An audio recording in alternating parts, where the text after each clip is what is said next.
How long has it been since you've all been together? And how does it feel to each of you individually?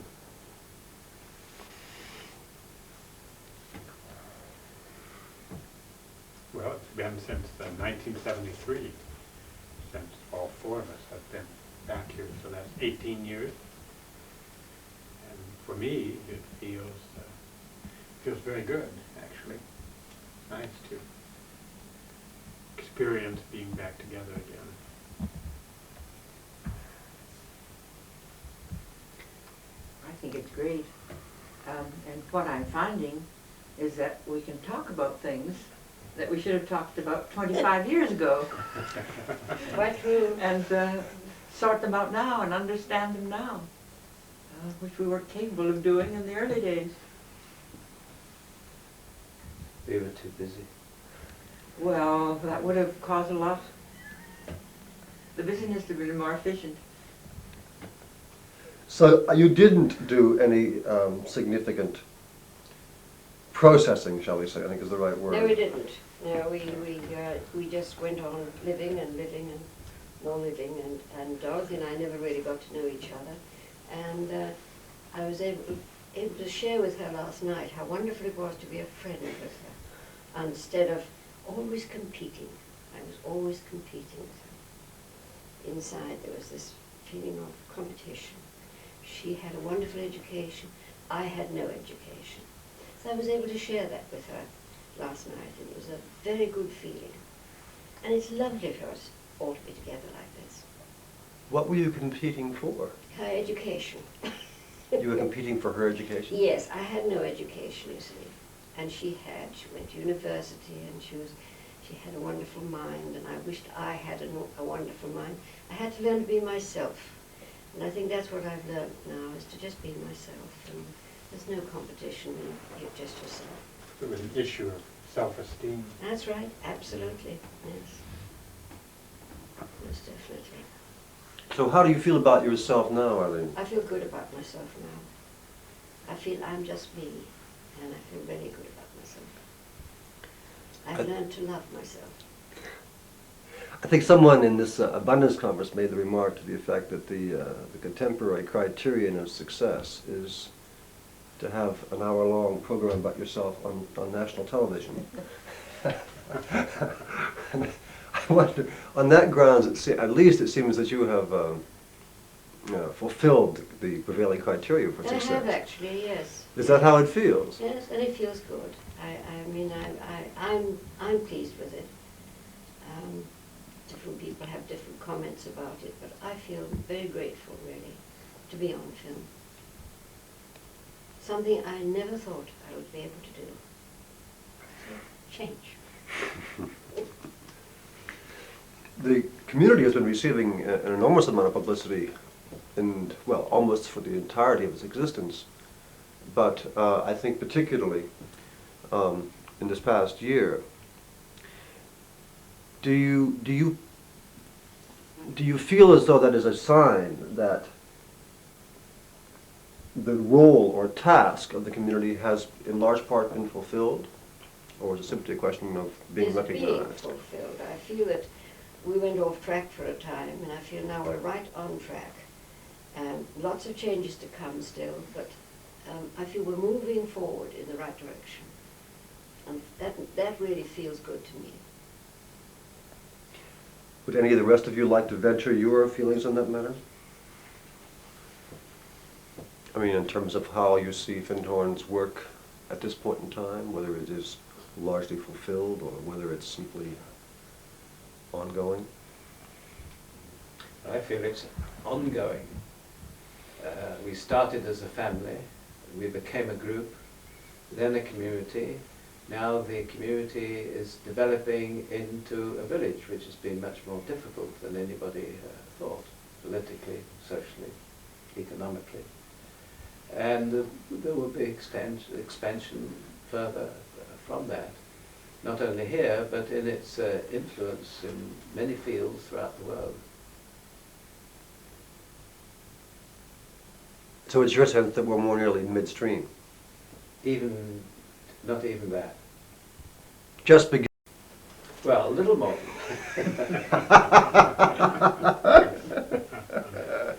I think the community too is in the process of acquiring a greater balance. That takes time. And for Dorothy and David, who are perhaps at a greater geographical remove, certainly, what are your thoughts on this score? I don't know what the future of Findhorn is. I just know that the basic ideas which are at the core of the community and the core of each one of us is truth. And therefore it's bound to spread. It's a planetary thing. And what exactly, what avenues it will take, I don't know. It's just there. It's just there in each one of us all over the planet. I think Findhorn has, excuse me, it has a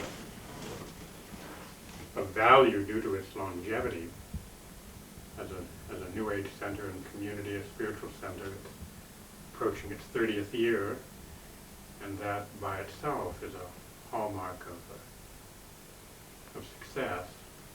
And yet, at the same time, the community is changing. It doesn't settle into a particular form. Its longevity is not based upon rigidity. Very fluid. And that, in fact, is probably part of the secret of its longevity.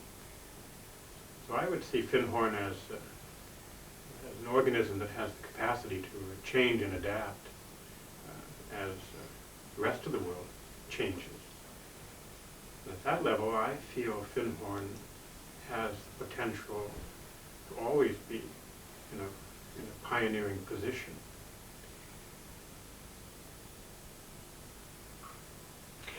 Can we go from the future, as it were, back into the earlier days, and ask you what your respective roles were when you were all together here in the early 70s? I'd like to say I think the strength of the early days was that we had an inner core group, as it were, who each one had their own responsibilities and authority in their area, and there was never any query about that. I was the leader of the community. Eileen,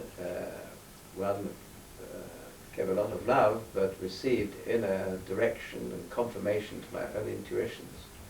Dorothy, with her contact with the Davids, as well as a very important work of secretary at that time, because there was a huge correspondence and contact all over the world. David was rather like the high priest, the educator, the teacher of the community. Nobody queried that. Then we had Rock, Ogilvy Crombie, this very wise elderly man who had contacted the nature spirits and Pan, and was really our protector. Oh, and I omitted to say, Dorothy and her important work with contact with the angels, with the Davids, that should have come first. Anthony Brooke, last rule of Sarawak, used to take photographs, slides, all around the world, sharing what was happening here at Findhorn. So it was a very united group with their different roles. And I loved it now. Well, a unique configuration. Actually, it was Anthony that first told me about Findhorn. I learned of this place exactly the way Peter described, Anthony coming to where I lived and actually seeking me out and saying, David, you have to look at this and be aware of this place in Scotland.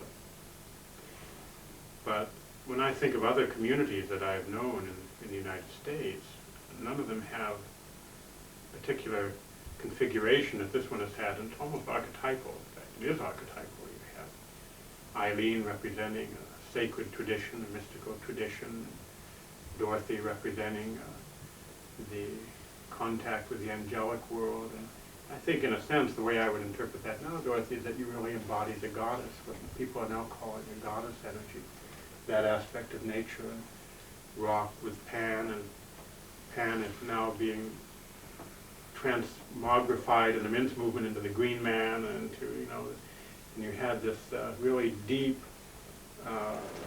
attunement that he had to very primal forces of nature, and you had me representing the new age and the future and possibilities, and you had Peter grounding it all and turning it into action and seeing that it didn't just stay up here, but it was put into form. Then you had the community itself embodying the community energy,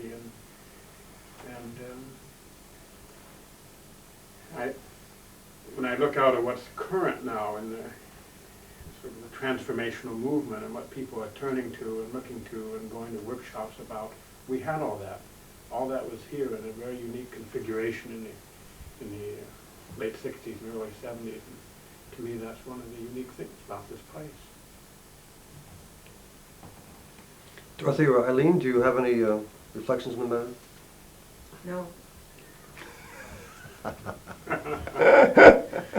I shall have something You're to say later. You're something to say later? No, this is the historic moment. All right. I guess the obvious question that I want to go on to now is those formative years, 62 to 68, or thereabouts, 69, when you were all, Dorothy, Peter, and Eileen were living together with the three young boys in the original caravan. I periodically give tours in the foundation, and I come to this point, and the mind boggles, quite literally. It makes my mind boggle too when I look at it now, when I look at the caravan. And I've been in there every now and again, and I thought, how in the world did we ever do it? I mean, 3 adults and 3 very, very lively boys too. How do we manage to live there? And I can't say it was always harmonious, because it wasn't. We did have to have those corners rubbed off, and it was difficult at times. But we did it, and we did it for 7 years. And I think that is a triumph, really. And the boys thoroughly enjoyed it. They had their room with 2 beds, a bunk bed, treated as a submarine or a spacecraft, and they'd have all their friends from the village in there. It was such a change from being in a large hotel there, and they seemed to thoroughly enjoy it. And when we came, the extraordinary thing was, we were told through Eileen to count our blessings, to start us off really thinking positively. And we appreciated the freedom, the pure air, bathing by the sea, and started to see all the positive rather than seeing all the difficulties and all the negative. And that was the note that was sounded from the start. Do you recall any particular difficulties, Peter? Not really. There isn't time for that. There wasn't We were time so for busy. anything We like were that. into action from early morning until late at night.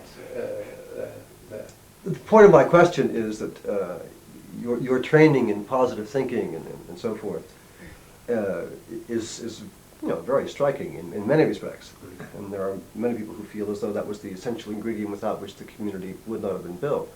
But I'm curious about whether you actually remember any particular moments of difficulty during those years. I really can't remember. Do you think you actually saw them at the time? That one? Did you see them at the time? I don't think so. I tended to see the positive in every situation, and there was so much to be done. We all of us were kept so busy in those times. Well, And since. Dorothy, can you remember any moments of difficulty? Oh, lots. But the thing was, to me, the reason we were committed. We had chosen to do that job. And therefore, whatever difficulty was something that Challenges. was, well, not something, even then I don't think we dealt with them, but we rose to the reason why we were there, our commitment to what we call following God's will. And most of my difficulties were with Peter, because I'm a natural balancer, and when he says something positive, I naturally see the other end of it. But I didn't realize I was doing this. I mean, I didn't realize it wasn't anything to do with I believe this or that, but I would just naturally see both sides of a question. And I think most of Peter and my difficulties arose out of that one thing. Absolutely, yes. I didn't see any difficulties. I only saw the positive, and Dorothy put all the... No, I didn't see it as a difficulty. It's not Well, that. It's just, here we go. Yeah, a different, shall we say, a different approach. It's just that all of life is part of God, Mm. even the difficulties. And yet, well, I would just want to ask you directly. I mean, how was it for you to be,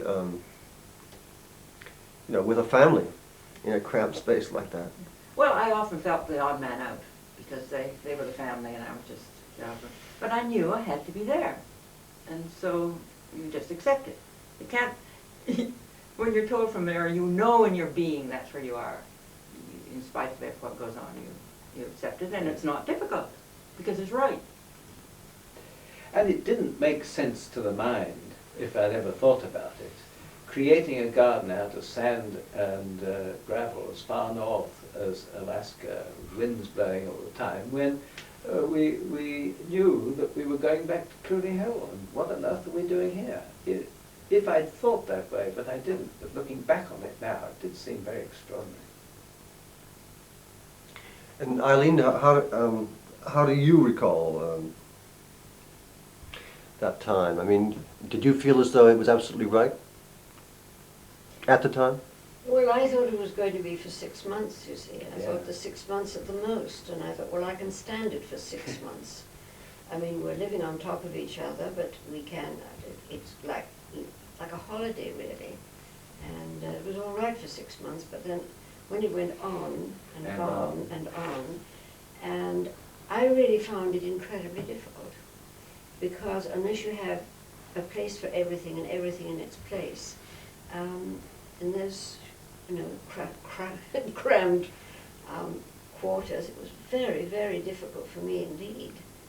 And I was the one who had to sort of see that everything was right, and I was the one who had to look after the family and look after the whole atmosphere of the place. No, And I meals. didn't find it easy at all. And yes, it was right to be there, but as you were saying, it was all, shall we say, peaches and cream, as Francois would say. It certainly wasn't. I sometimes feel as though just the experience of your surviving together or cohabiting in that same tiny space for 7 years was itself a spiritual training. It was. Indeed. Of course. Yeah. A miracle. And that's why we were thrown together, I think. And also we embodied different energies, and it was to get a synthesis between those energies. And then that became the sort of foundation for the Absolutely, community yes. itself. A triangle, first of all, of light, love, and wisdom. Why do you think the triangle? I mean, most people think of triangles as being an intrinsically unstable form of relationship. Do you have any reflections upon the reason for the triangle? No, except we were told at one time in the starting of the community it should start with 3, a balance of those 3 energies, and then move to a 4-square foundation, and then to 7, and then to 12, and then to groups of 12. That's really how the community grew, but at each stage it had to be consolidated, developed.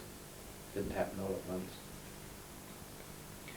Eileen, you did have to, as I recall, you did have to quite literally escape the caravan, didn't you? Of course I did. I mean, That I was part of couldn't Buddhism. possibly sort of, have my times of quiet in the caravan, because, I mean, where was there to have any quiet anyway? So that was when I had to go and find somewhere else, but it wasn't where I would have chosen at all, and that was the public toilets. And that's where I went, because I was told that that was where I was to go. And so I went, and every night I went down there. And it didn't matter if it was hail, rain, snow, whatever it was. I went there. And really, I really got the most wonderful revelations and inspiration and guidance there. sitting on the toilet. And that is, I think it's a wonderful demonstration of God being within. And it didn't matter my sitting on the toilet, or whether I was in the sanctuary, or whether I was wherever I am, God is within me. And I think that's what's so important, really. That's the reason I think I had that to do, you know, to go down to something that you never think of when you have spiritual lessons to learn in the toilet. Do you think there were lessons of humility involved there Very, as well? very, very important. Yes, the most important lesson is that God is within. To me, that was the whole reason for it. It occurs to me it might be interesting to hear at this point, Dorothy, how and what circumstances you received your messages. You had your- Well, I had a little annex off the caravan, so I could be on my own in there. I was lucky. And of course, I could go outside. I always loved being outside. So you actually would do your meditating in the annex as well. Yes, That was a self-contained world, effectively. yes. Tiny, but mine own. But it was Dorothy's, in Dorothy's annex, where I had to do all the affirming, use the Aureolis's lectures to, you know, the ones that Peter was talking about the other day, about, you know, I am love, I am power, and so on. And I used to sit there in her little annex, affirming aloud these affirmations. And if anyone had passed the window, they would have thought I was completely round the bend. And that's what I had to do. I did pass the window, but I knew what you were doing. Well, you, yes, but if anybody else had passed the window. And I used to do that for an hour every evening, I think it was. I can remember we were all practicing Om together, each with a different note. And the noise was terrible. Caterwauling, eh? You mean you had difficulty attuning? We couldn't attune to ourselves, much less to each other. Shall we try again? I was there for the whole village would come and shout to find out what was going on. You had a especially loud note, Eileen, a beautiful one. Deep And yet, interestingly and ironically, one of Findhorn's contributions to contemporary spirituality is precisely the notion of attunement. How did that particular theme evolve? Attunement to God, Yeah. which we saw. We didn't necessarily see in each other so strongly. You know, attunement actually didn't come until David arrived, because it was always guidance. But it was when David came, then it was attunement. And I always loved David's definition of attunement, is walking, working, living, every moment in the living presence of God, which is oneness. And I just felt, I've always sort of held that in my awareness, in my consciousness. And it was David who started attunement. You were having the ceremony of holding hands. Yes, that was rock, I think. Started Wasn't it? that. Started Yes, yes. Before doing centering ourselves and with each other. But I worked from an intuition, an inner knowing, straight into action. Or if I wasn't sure, I'd ask Eileen to get confirmation for it. But I didn't spend time in meditation. So, David, was the attunement a kind of a notion or theme that you were working with before you came to Findhorn, or was it something you more or less devised or discovered here? Attunement in the sense that Eileen was talking about a moment ago. Yes, in terms of it being a kind of a key notion of the Findhorn yoga, so to speak.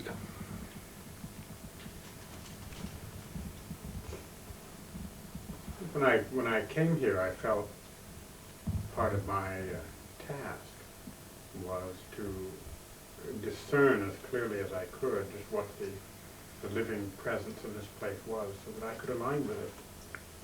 I felt, especially as Peter had drawn me into a focalizing role, a co-directorship early on, that what was important was not just to come forward with my own ideas and my own sense of things, but initially to get a very clear attunement to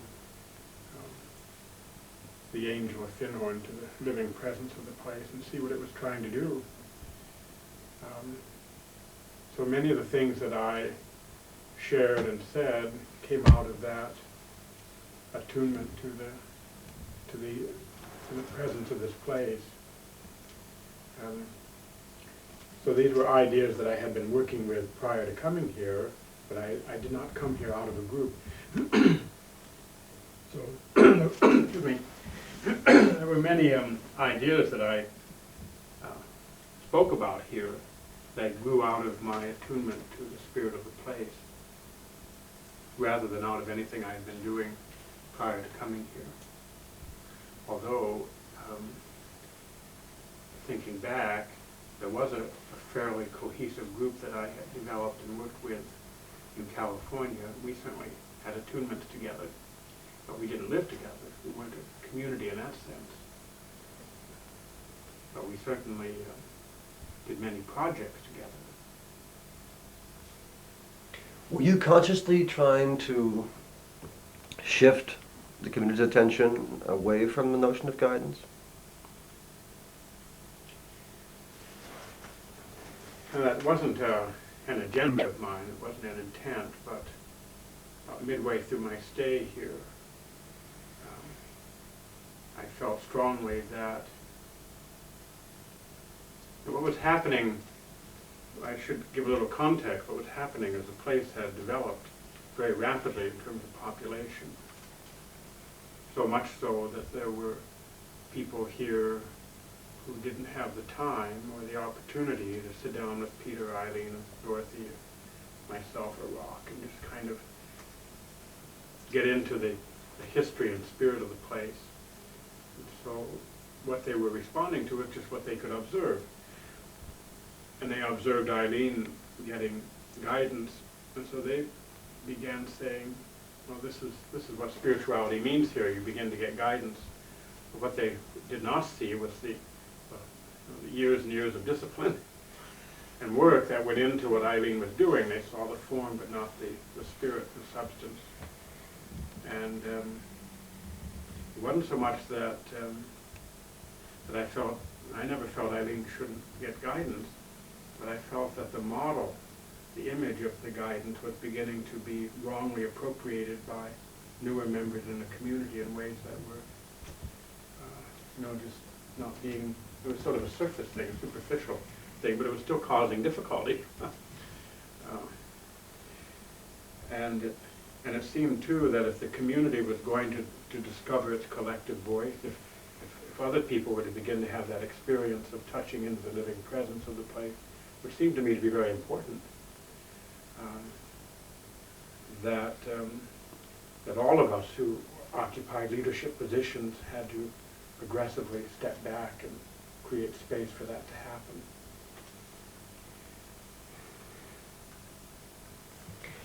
What stands out in your minds when you reflect upon your time here together?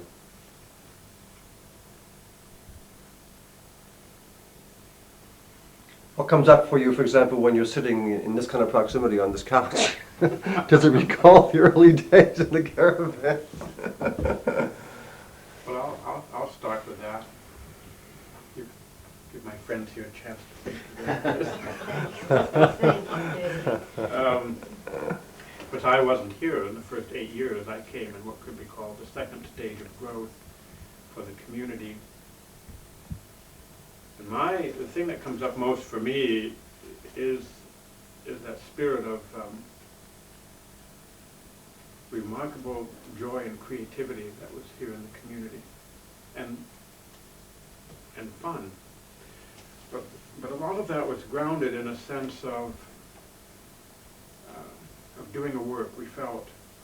I felt, and I certainly felt that in our conversations and relationships with other people in the community, this very strong awareness that what we were doing was making a difference, would make a difference,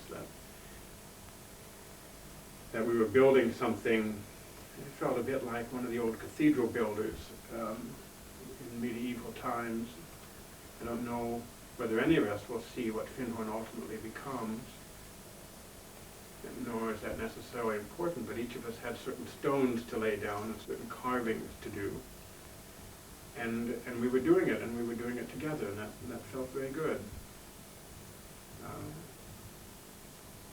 And because it was a time when the community was very rapidly defining itself, people were coming, and we had no idea just how all that would emerge. It was exciting. Every day was different. So those are the things I remember. And there were lots of personal challenges and all that. There were challenges for all of us. It was not an easy time, but it was a joyous time.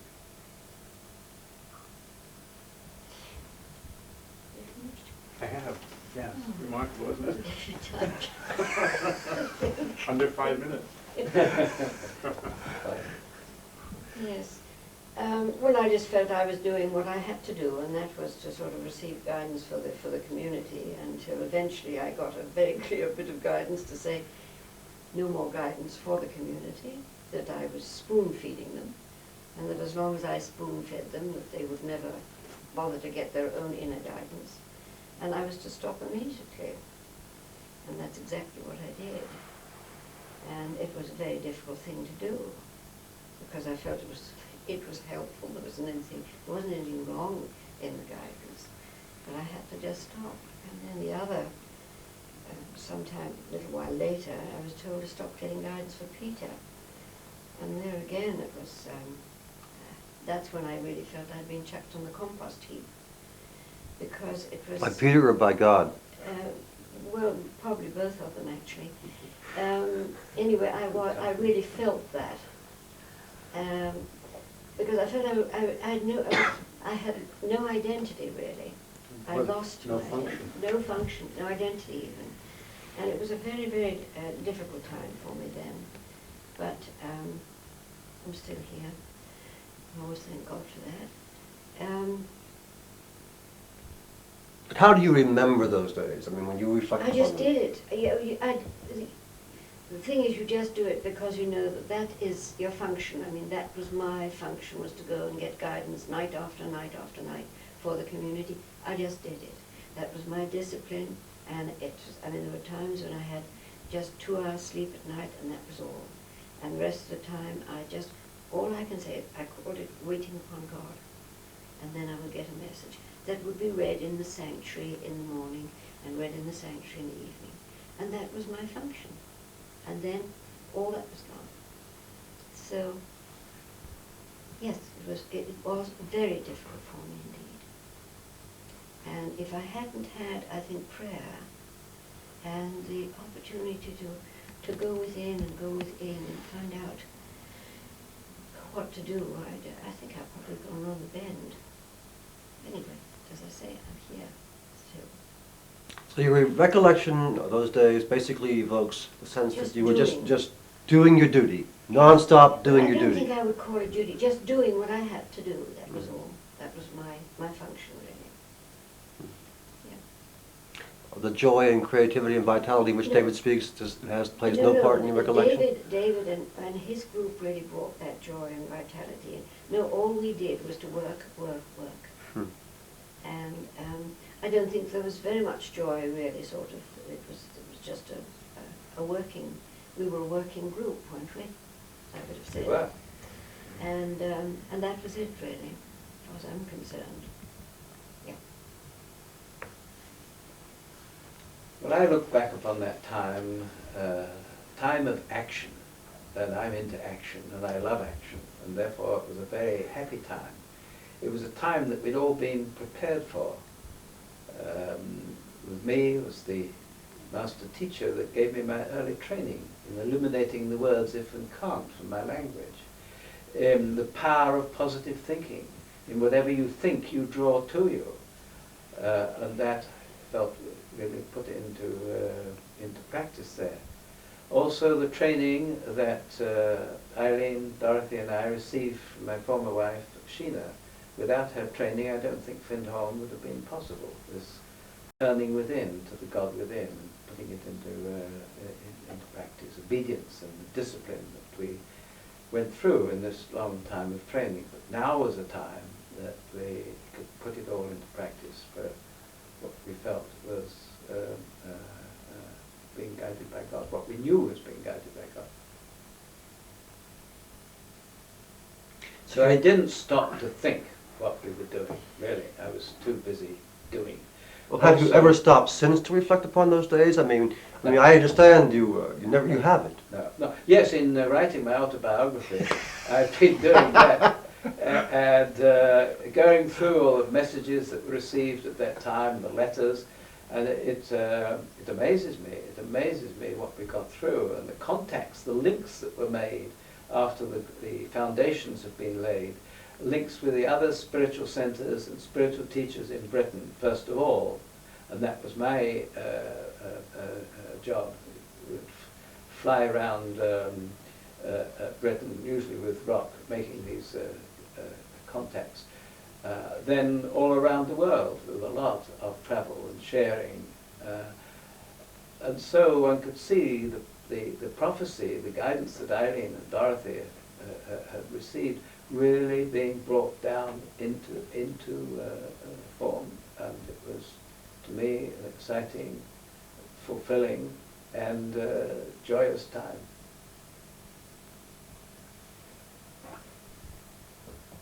Dorothy, how do you remember your time together? Well, now see the three of us sitting here, I'll include David in this one. It goes back before Findhorn. We were together 10 years before we came to Findhorn. Yeah. So it covers a lot of my life. And it covers the time where I was completely a lack of self-esteem, just as a nonentity, and then through the help of Sheena, I believe, I had the experience of knowing of God. Who is Sheena? Sheena was the Scottish lady who was a friend who became a teacher because she was such a loving person. And she helped me to find that love within myself. So that period is black and white, but the wonderful parts are that. And whereas I didn't have any much joy with each other, I always had the joy in the inward attunement. I had that with the God within, and then when I attuned to the angels, there was always a sense of joy. So I got it that way. And with each other, I just knew we had to work together. Didn't know why. It made no sense.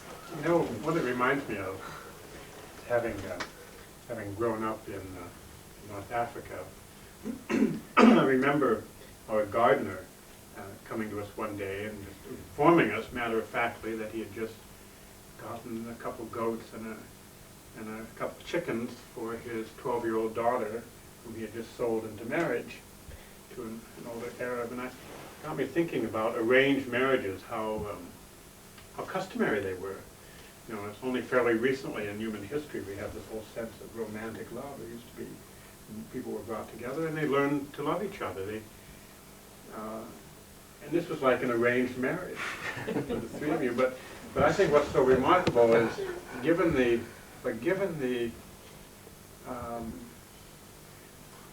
human challenges that all of us experienced, and each one of us bears scars from our time at Findhorn, and bears joys as well.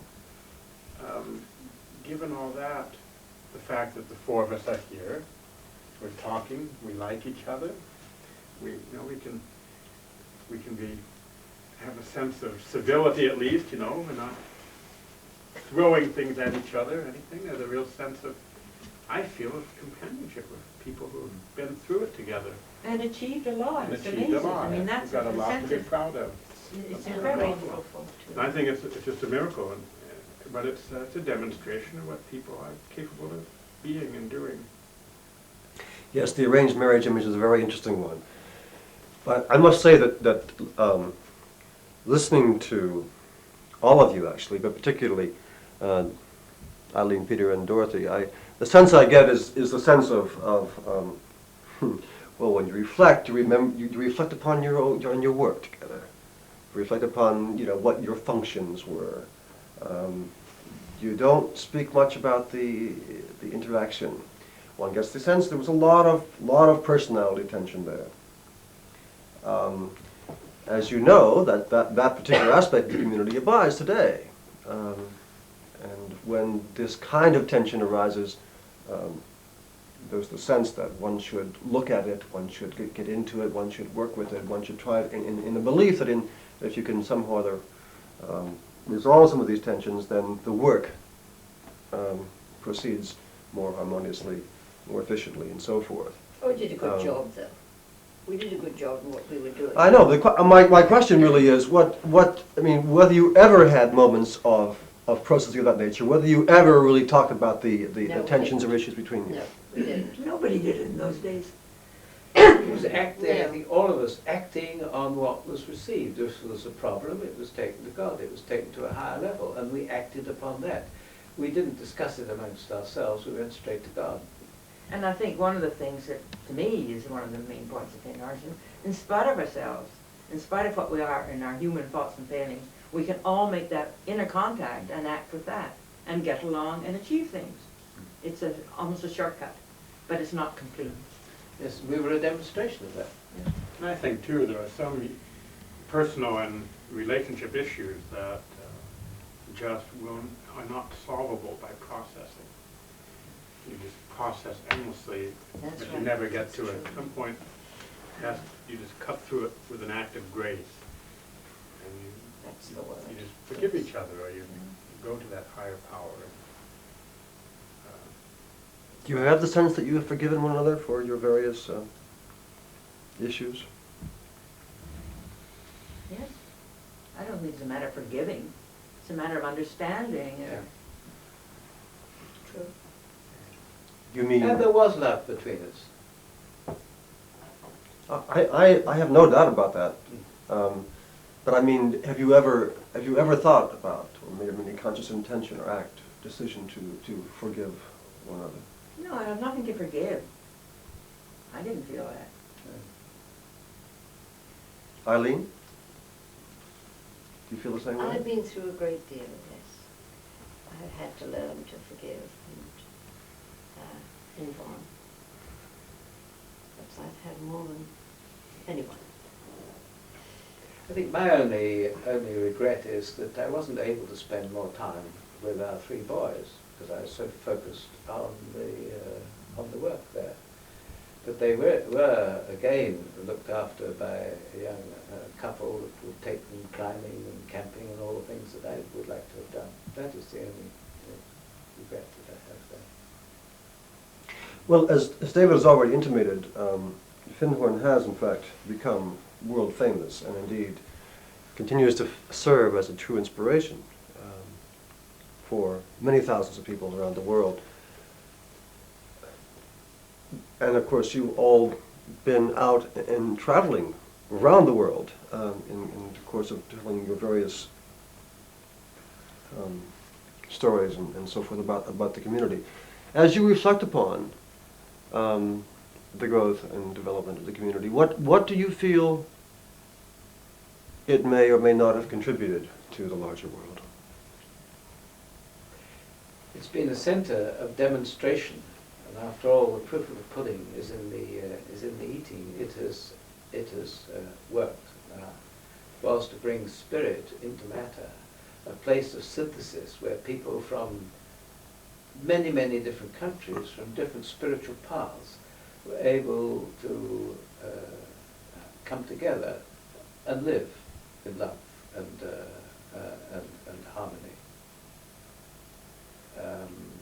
And that has inspired, I think, many communities and groups. So communities have sprung up all over the world, and it may appear that it was very easy here, but there were, as has been said, those challenges which, when people come together to work through.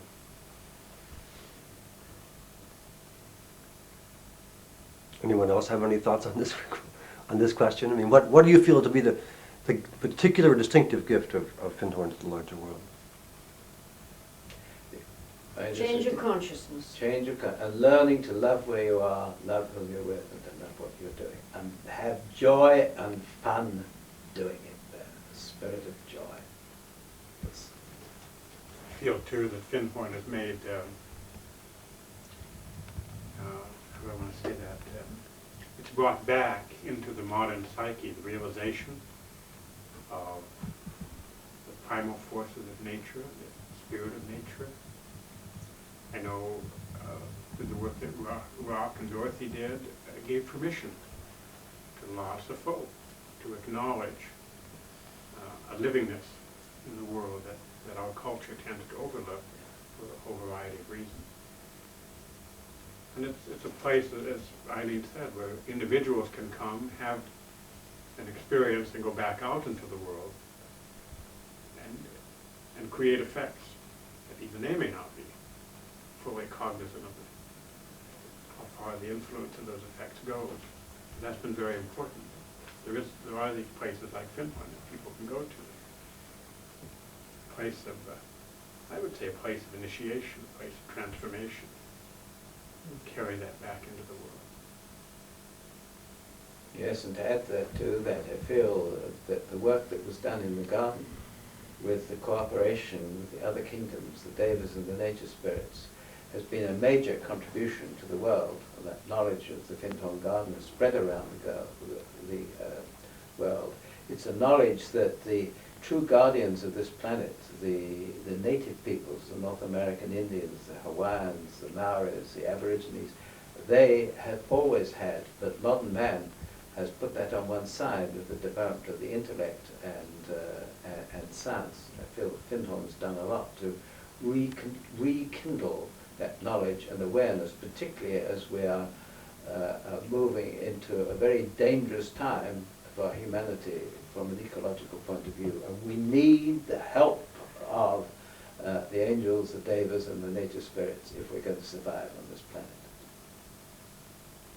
Yes, do you feel as though, obviously Findhorn's particular power is the notion of a garden of extraordinary luxuriance and abundance coming to be upon what is basically a rubbish dump and a sand spit, so to speak. And that particular image, of course, is in some respects the kind of opportunity, shall we say, which the world awaits, and in some respects almost has to accomplish if humanity as a species is able to survive on this planet. Do you find people responding to that particular image at this point in time? I mean, what is your sense about the work of the Foundation in the next, shall we say, 10 years? Well, I think the devas and the nature spirits had, and with the work that they did in the garden, they've demonstrated what could be done with the knowledge of their existence and of their help. And since then, the energy at Findhorn has moved on to different areas. There's so much of growing people as well as plants. But my feeling is that the time has come now when there should be a greater balance and more energy put into the garden, so that after exploring all these other areas, that there should be again more attention in the garden because people come to see it. You see, my whole feeling about that is seek ye first the kingdom of God. Absolutely. Then all else should be added unto you. And I stick to that. I mean, I Put agree first with things first. I agree with that, but we still have to demonstrate and put it into practice and not leave it as a theory. It's just that all areas of life are part of the whole. And seeking God first, God's in all areas of life. It was only from the inner love within that I was asked to communicate with nature in the first place. It's all part of the whole. And in our modern world, we've thrown out those many realms, but they are there. I think think with Eileen's point is just that there's always a certain tendency to pursue the form of the thing and assume that's getting the job done. And as Peter said, you want to pursue the form and the spirit. And in reality, as Dorothy said, that's all there is anyway. The spirit and form are basically part of one unity. So. Sums it up. So the task of the community is essentially the task of humanity on this planet, namely continuing to integrate and reconcile spirit and matter. Well, I think the danger of a place like here at Findhorn would be, well, the danger of spiritual community is that you can either get too caught up in the abstraction of spirit or too caught up in the expansion of form. And you forget why you're doing either one. And that's the great split that our culture suffers from. And I feel the strength of a place like Findhorn is a place where that split is healed, where the split between spirit and form is seen as irrelevant. Those two are really the two aspects of the same thing. The balance, that's right. Would you be inclined to the view that Findhorn's basic message and contribution in general terms is the importance of restoring the balance? Absolutely. I certainly would. I'm just aware that balance is I mean, whenever any controversy has arisen during my time here, which spans, I think, some 17 years now, it's almost invariably as though any controversy suggests that there is a greater truth which overlies both perspectives, and it's simply a question of getting the balance right. And I sometimes have the feeling that also could be a way of sort of summarizing your experience together. That it was a question of trying to create and maintain a certain kind of balance, both in your personal relationship with each other and in relationship with God, and as well as with nature and with the community. That's what life's all about. And particularly at Findhorn, and particularly in the early days. Okay, well, Dorothy, Peter, Eileen, and David, thank you very much. Thank you. Thank you, Roger, for being you, asking all the questions there, which you love doing. And do so well. Well, I'm glad you enjoyed them, Peter.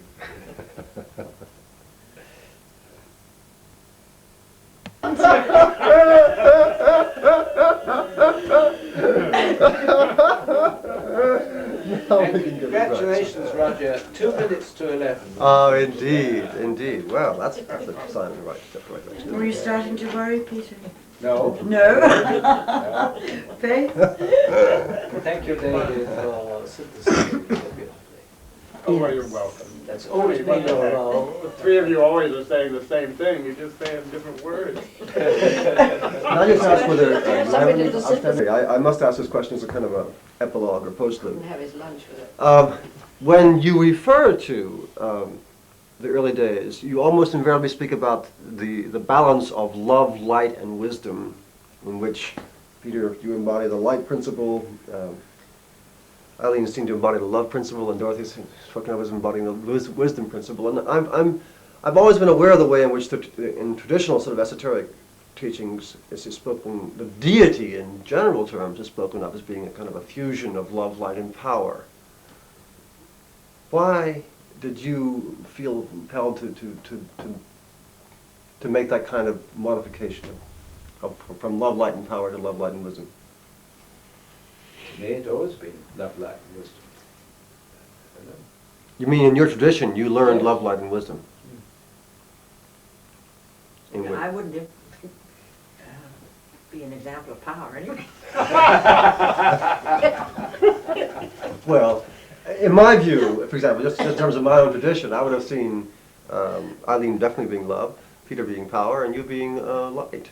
Because basically the light is a person who What is basically light? brings light or sheds light upon a given situation. And Well, if the truth be known, they were love, light, and wisdom, but I brought the power.